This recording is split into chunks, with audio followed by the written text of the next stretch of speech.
Yeah, so great to meet you all. Thanks so much for inviting me to come and speak to you. My name is David Barnes. I'm a researcher at the Priestley Centre for Climate at the University of Leeds. So I'm just going to talk a bit about the what causes climate change. What are the main areas of human activity which are actually causing the problem that we're here to try and tackle? I'll start off just by looking at the kind of global situation, and then I'll look at the UK in terms of the main kind of areas that climate change emissions are driven by. And then I'll run through a few different ways to look at it, kind of think about it in different ways, like what are we actually doing that's causing these emissions? So first one, global carbon emissions. Okay, so on a global scale, there are 6 big hitters, okay, that are causing climate change.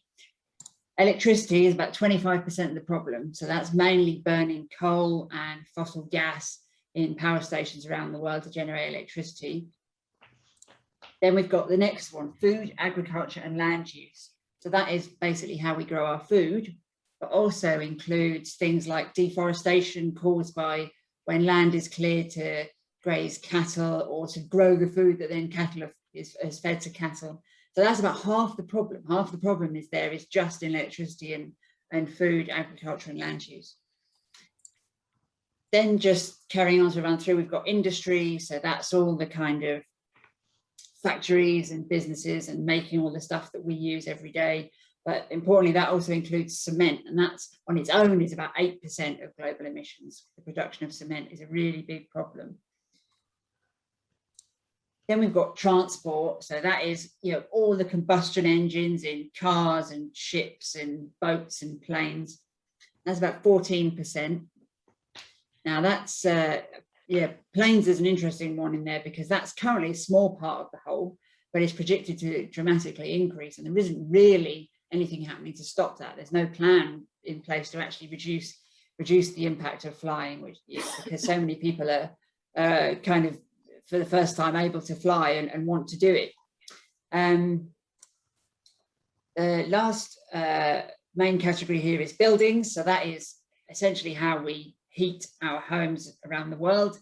That doesn't include the electricity we use because that's already covered under the electricity one. And then the last one is other stuff. Now that's mainly kind of emissions that come from extraction of fossil fuels, like around fracking wells, for example. They tend to a lot of emissions leak out as you're doing fracking. So that's actually 10% of the total comes from various things, of which that is a part. So how are we doing in the UK? So the UK emissions, it's a bit different. And I couldn't get exactly the same categories to map on, but they're broadly similar. So transport, again, it's 27%, so it's actually higher. So that is a really big problem in the UK. And that includes all our cars and shipping and flying, but only inside the UK. That doesn't include anything that's done internationally. At the moment, that's not counted anywhere, apart from in that total. It's not counted against any country. So that's a really big problem, because if it's not counted, then no one's doing anything about it, really. And then we've got energy supply. So that is mainly generating our electricity. And that the thing about that one is it's actually reduced the amount of carbon emissions that come from that have reduced hugely in the last 30 years by about 65%. And that's mainly because we've gotten rid of really dirty coal on our grid and replaced it with renewables. So that's the one kind of area in which we're making really good progress. Next is business. So that's all the business and industry emissions. That's decreased by, what was it? Let me just get my figure. That's decreased by about 30% in the last 30 years. So that's not the worst. And then the area that we're all interested in, why we're here, is thinking about residential emissions. So that is, really in the UK, that is gas boilers, almost entirely gas boilers. There are, of course, properties that aren't served by the gas grid, and that's mainly oil. So that's the big part of the problem with that in the UK is we haven't done much to fix that. And that's because we've got really leaky homes. And we've got some of the worst homes in Europe for actually the standard of our buildings and how much we try and prevent energy from being wasted. Then just closing out the rest, we've got food, agriculture and land use is about 11% in this country. Of course, we don't grow most of our own food. We import a lot of our own, import a lot of the food we eat. Waste, management of waste in dumps and things like that. Okay, so they're the kind of, that's just the kind of just raw numbers. But I want to kind of move on to think about, you know, where in the world are the emissions coming from, and who's responsible for those emissions. So this map here shows, so this is the kind of classic thing. When you talk about climate change, you talk about reducing carbon emissions. A lot of people will say, well, it's no good us doing anything about it because it's all about China unless China does something. And here you can see that yes, China does have a big carbon footprint compared to the UK, but it's not. Yeah, America's also really big. But the key thing is, lots of the world, like Africa, for example, produce almost no carbon emissions. And then if you think about it, this slide is actually on a per person basis. So if you actually think about how much these countries are producing compared to how many people, actually China's not bad. It's slightly more than the UK, broadly similar. The big one I found when I was having a look over the map yesterday was Qatar at 39 tons per year per person. So that was the biggest one I found just on a quick look. Then the next question is, who's actually benefiting from those emissions? Yeah, that's really like, you know, who's consuming the products that those emissions were caused when they were produced. And that shows a much more mixed picture. That shows that China is actually fairly small in terms of actually consuming goods there. It's less than the UK. The UK's got fairly average in terms of our carbon emissions associated with what we're actually consuming. America's quite big, Australia. The biggest one I saw was Luxembourg at 38 tons per person per year. So that's the biggest hitter I could find. So that's just a different way of looking at it to show that, you know, even though some countries are producing more emissions, actually we have a responsibility because we're consuming those emissions. So we can't just leave it up to others. Yeah, we have a role in trying to tackle it. Okay, next point. Which countries are most responsible? Okay, now in the UK, even though our emissions are only about 1% of what we're producing in the world, actually, this map shows that because the Industrial Revolution started here, a lot of the temperature change we're currently living with is caused by the UK. This map shows it a bit more clearly. So this map is, if you think about it on a per person basis and the amount of warming currently that we're experiencing, the UK, as you can see, has been scaled to show its impact. Germany is also really big. So actually, it's a different way of thinking about it. To think that, you know, the UK, we have a real responsibility to do something about this because we've caused most of the problem. Okay, which countries are most vulnerable? Now, this is where it gets really unpleasant because, unfortunately, the poorest half of the people on the planet are actually the people that live in the places that are going to be most affected by climate change. So while, you know, as we've seen in the last few weeks with the wildfires in America and the heat dome and flooding in China, you know, nowhere is completely isolated from climate change. But really, the most of the effects are going to be seen in Africa and over in China and India. Yeah, and in Africa especially, that's part of the world that's contributed least to the problem. Another way to think about this is in terms of, you know, who in our society is causing carbon emissions. I put this one up on the left here, and this is important because this shows that at the bottom, the poorest, the half of the population are responsible for around 10% of global climate change emissions. And they actually are the ones that live in those areas that are most going to be affected. And about 50% of the emissions that we currently have to deal with are because of the richest 10%. So that really shows that it's down to wealth and income that's causing a lot of this problem. 2 minutes, David, just so you know. Right, yeah, I'm coming towards the end. Right. And that's not just between countries. That's just not rich people in the West affecting poorer people in other parts of the world. Within countries, again, it's the wealthy and the highest earners that are causing the problem in terms of their lifestyles. And the UK here to the top 10% compared to bottom 50% in terms of carbon emissions. Okay, another way to look at this, I am getting close to the end, is think about what companies are responsible. See, BP, for example, love it if we would just focus on our own emissions because it lets them off the hook.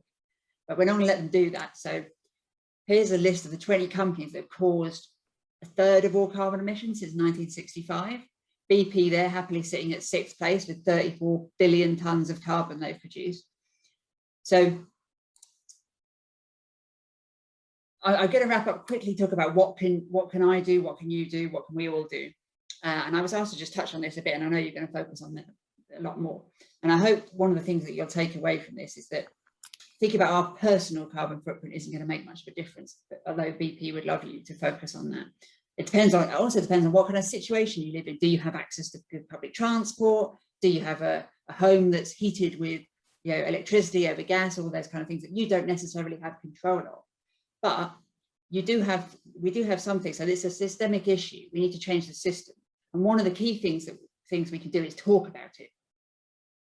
And that's what creates those ripples. That's what ripples out from people, making some changes in their own lives, talking about it and helping others to understand the situation. And then if you're thinking about what other things you might want to do, there's this little framework that I like is if you think about what am I good at, what have I got, what resources, what networks, what skills have I got, what am I most interested in, what things do I like doing, what area of climate change do I want to actually tackle, what climate solutions would I like to focus on, and then what do I enjoy, what gets me up in the morning. If you think about those three things and where they intersect, that's probably a really good place to start in terms of thinking about what you might get involved with if you wanted to get involved in doing things to tackle climate change, because it's not all about doing the same things. It's not all about being an activist and getting out on the street and things like that. There's so many different things we can do, and being here today is one of those amazing things. So sorry, that was a bit of a rattle through. So I really only have a few slides which I hope will help illustrate what I want to show. So I'm focusing on homes in the UK. And their impact on climate change. You'll have to excuse me, sometimes I say emissions, sometimes I say carbon, sometimes I say greenhouse gas, but I'm sure you heard in the last few sessions that very often when we say carbon emissions, it's carbon equivalent, so it's all the emissions that contribute to climate change. And in the case of homes, mostly it's related to energy use, what we produce as emissions. So it's estimated overall in the UK that the energy we use in homes is responsible for about 20% of the total. So that's a fifth of total emissions. So if you were to think about the total UK emissions, homes, a little bit less than a quarter, which doesn't sound too bad, but actually when you think, well, there's already all the other buildings that are not homes, there's industry, there's transport. So users that you think would be pretty important, actually for homes to be responsible for 20% is quite a bit. And obviously we want all of this to go to zero, so we have to act on everything. And homes are, in that case, quite a big part of the problem. The other problem is the type of energy they use and how they create these emissions.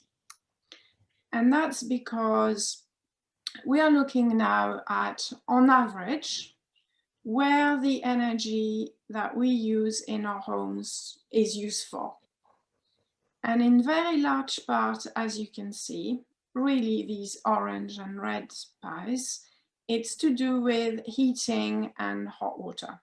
So heating our homes and creating hot water for showers, bath, and a little bit of hand washing. These are really the majority of the emissions that we create in homes. There is obviously also some energy used for lighting and for what we call appliances. So all the things we plug, iPad, TV, etc., etc. But these electrical uses are quite small, and electricity is becoming less and less emitting of carbon. It's actually cleaned up quite a lot in the last 10 years, and it's continuing to clean up. So actually, gas use is becoming much more of a problem as we try to reach zero emissions, which is why more and more, even if when you look at the total, you think homes is only 20%, more and more on the radio, in politicians speak, and in our own actions, we know we have to look at homes because we have to reduce the amount of gas that we use for heating, simplistically. It's also a problem because compared to most countries, the UK relies a lot on gas. So for every 10 homes in the UK, around 8 or 9 use gas for heating, which is very high when you compare to other countries in Europe. Which means that at the moment, the main solution that is being talked about, if we want to avoid fossil fuels and lower emissions from homes, is to stop using gas and little by little, one home after one home, move to another form of heating. And very often, most people think this is going to be electric heating. It might be direct electric heating as we know it, but hopefully not. It will be much better systems, much more efficient, much cheaper. But largely speaking, if you think about our 29 million homes in the UK, a very large proportion of these use gas and they will need to shift, which is a very, very big change to happen in a very small scale, essentially. So we are going to need a lot of plumbing engineers, we are going to need a lot of heating engineers, we are going to all do our bit to allow these works to happen in the home, etc. In addition to using less. So the other complication is that obviously homes are not the only ones that are going to need electricity in order to reduce emissions. The other big use, which is switching to electricity, is transport. So cars are moving to become electric, which means altogether as a country, suddenly we are going to need much more electricity than we did before. And also we are going to need it at times when previously we didn't need much. So on a very cold winter day, if we all use electric heating, suddenly there will be a massive demand on the electricity grid, on the network, basically, which is what worries a lot of politicians, essentially, which is why it's very important to make our homes more efficient or retrofit them, as Andy said. So to summarize, at the moment, homes are a part of the problem. In the future, they will be even more part of a problem in proportion, unless we start using less gas and by being more efficient and by switching away from gas. It's a very simplistic way of saying it, but that's the key engineering problem at the moment. And we know we could be much more efficient than we are at the moment. So if you take the average UK home compared to some of the best retrofitted or improved homes in the country, basically they use a quarter in heat compared to the average UK home. So if we took that same home that we have now, we've already removed a large part of the problem, because most of that heating need doesn't exist anymore if you follow the absolute best retrofit. Now, every home can't do it. There are a lot of homes that we don't want to improve to that level because we have a wonderful architectural stock in the UK, and there are homes where we don't want to intervene to that level. But that gives you an idea of the opportunity that we have. The other opportunity obviously is with our behaviors. So how we control the heating in our homes, how we dress in the winter and therefore how much heat we need, whether we take long showers and baths very often or not, and also all the remaining electricity uses that we have. So do we switch off the lights? Do we put a lid on top of our pan when we cook, etc., etc. These all become important as well as we reach net zero. But really retrofitting homes is a big part of the solution, and this is why you are going to have 2 sessions on it quite soon. Can I just check how long I have?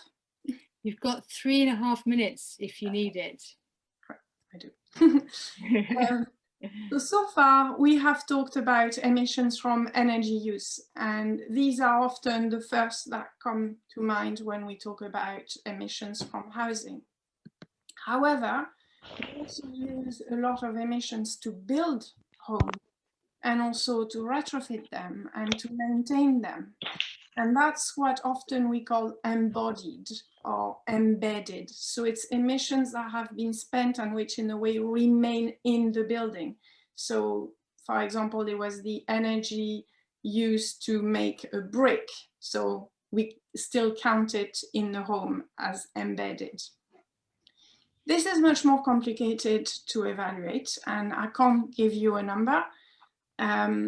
So if we looked at the UK emissions, some figures say that construction is actually only a small part of UK emissions, and we don't know how much that part is just for homes. But as David told you, actually, this is sort of wrong accounting, because in construction, we import a lot of materials. So for example, we don't make that much steel in the UK anymore. So just looking at the construction materials that came from the UK is very reductive. In a way, it doesn't matter because this is just accounting. Our impacts on the climate happen in the climate wherever they are. So what can we do to reduce our impact, whether it's from steel that comes from the UK or steel that comes from China? There's several things we can do. First is to use less material. And that happens during construction, or that happens through us changing our kitchens every 5 years because we don't like the kitchen top and we want a new kitchen top. All of that has a carbon impact every time that we use a new material and throw it away. There's also a lot of things that architects and engineers can do. So for example, if you look at these 2 shades, if you imagine this was a house, these 2 houses have the same area. So if I bought the one on the left, I've got exactly the same floor area to use as the one on the right. But clearly on the right, I have spent much more material to build the walls, on the roof, in the structure, etc. So we have to use less material. We have to waste less. Sorry? 1 minute left. Yeah.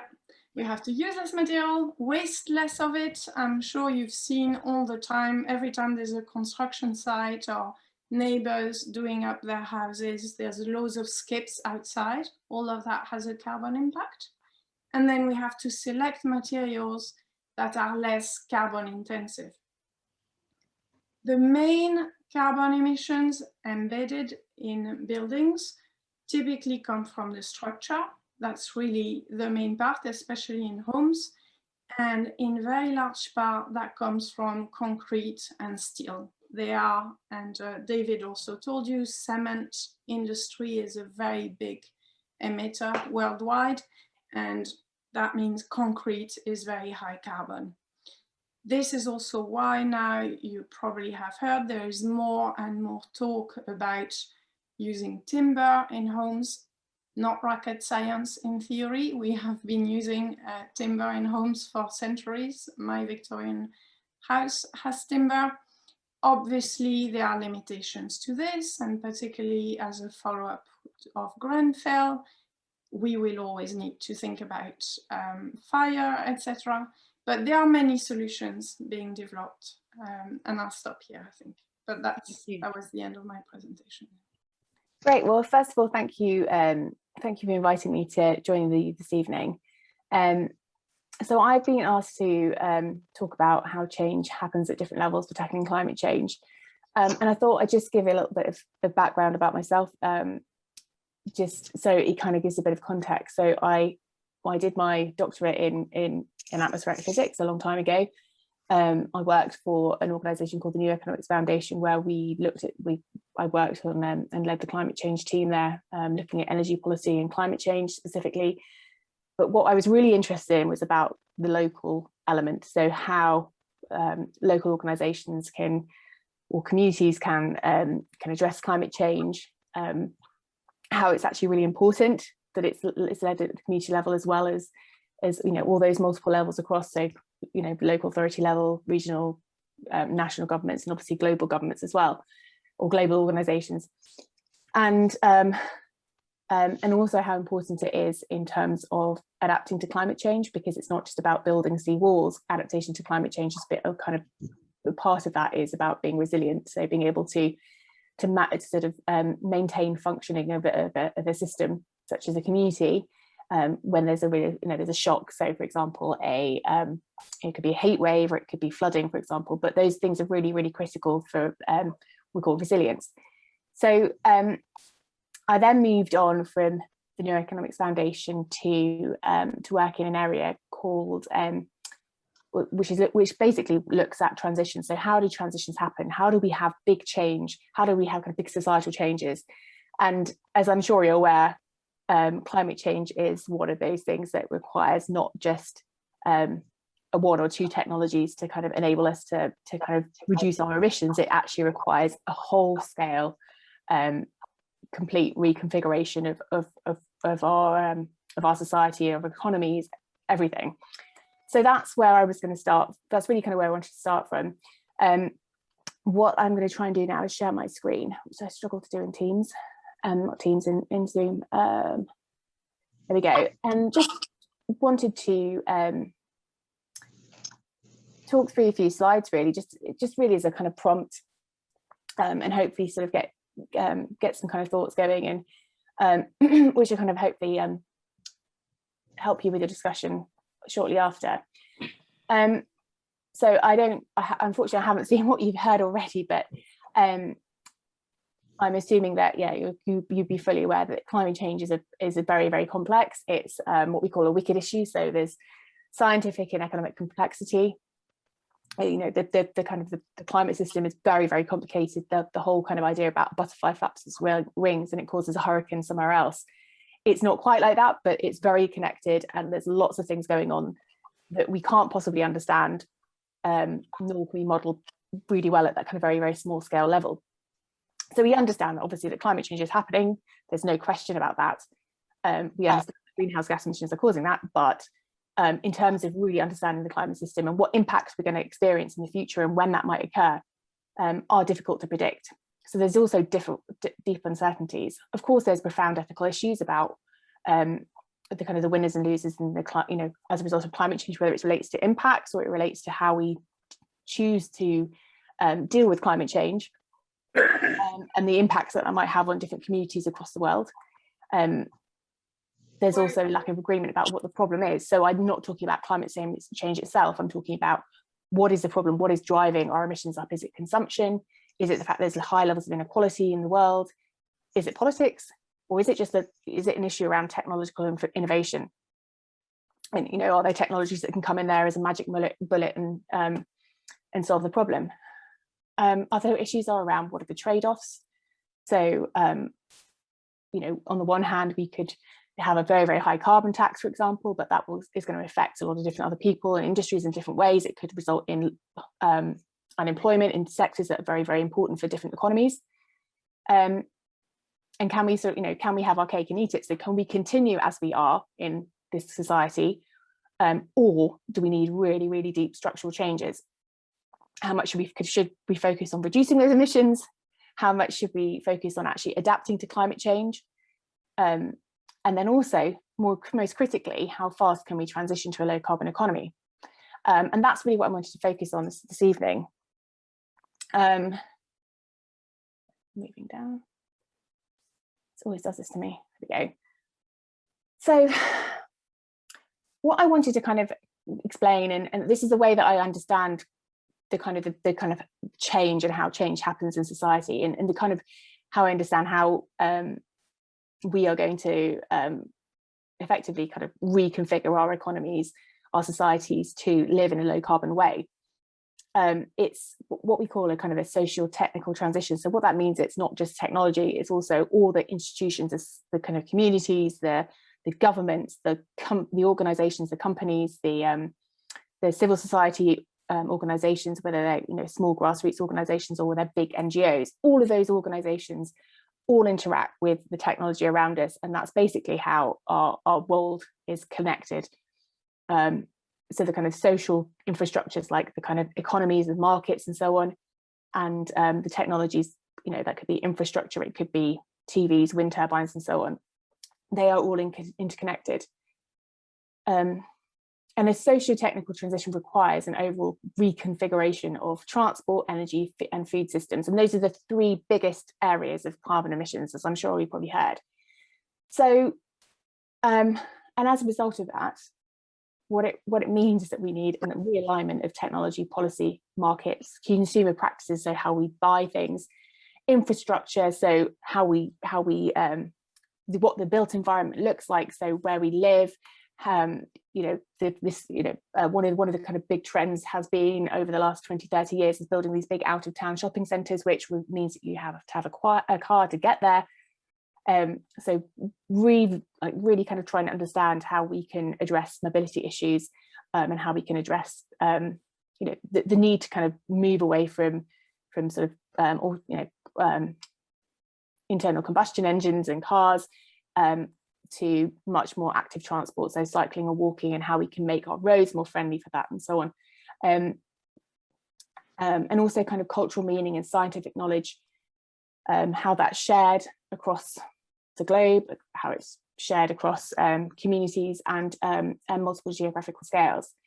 And so this is what, I don't want to kind of dwell on it too much, but this is an area of innovation studies which is kind of being developed to really help us understand how change happens at different levels within society and economies.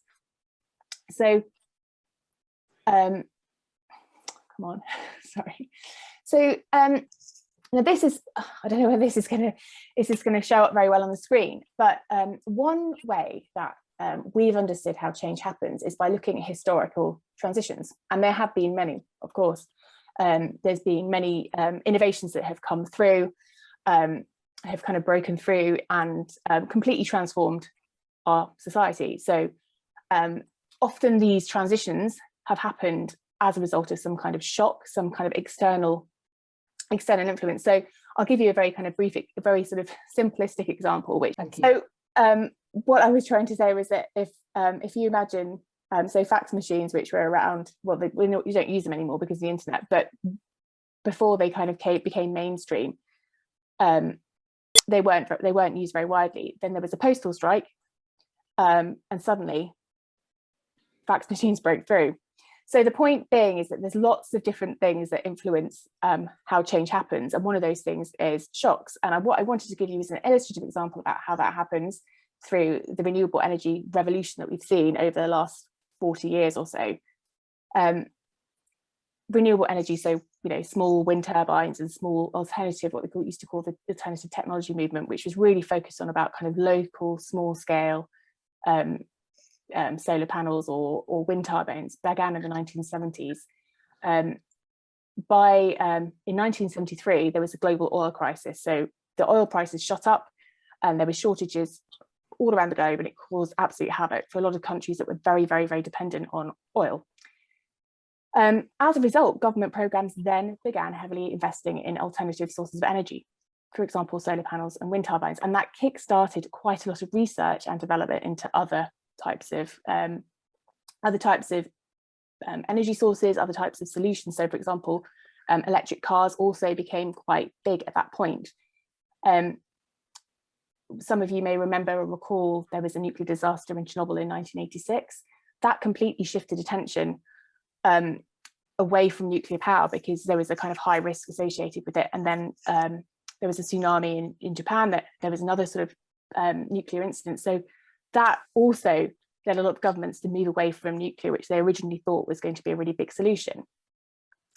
At the same time, you had the growth in the environmental movement. So there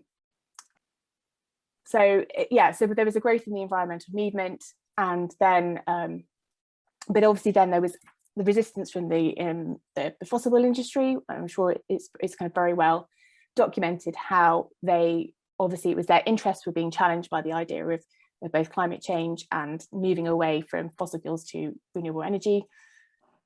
And that basically kind of led to kind of a process whereby there has been immense social and technological innovation, both in terms of the actual technology like solar panels, batteries, all these different technologies, but also how people organise. And there's been a massive growth in local authorities setting up their own energy companies, lots of small scale energy schemes, lots of innovative ways of how we can address climate change. And so all I wanted to say is that is a kind of a cascade of things. That's a transition that's happened. It started back in the 1970s. It wasn't initially about climate change, but that's how we've got to the point where now in the UK, we get about 40, almost half of our electricity that we get from our grid when we turn our switches on comes from renewable energy fed into the national grid, compared to what it was in 2002, which was 2.8%, which is impressive. There's obviously a long way to go, but really wanted to say is that change happens across all different scales, from the local level all the way up to kind of global politics, which obviously has an impact.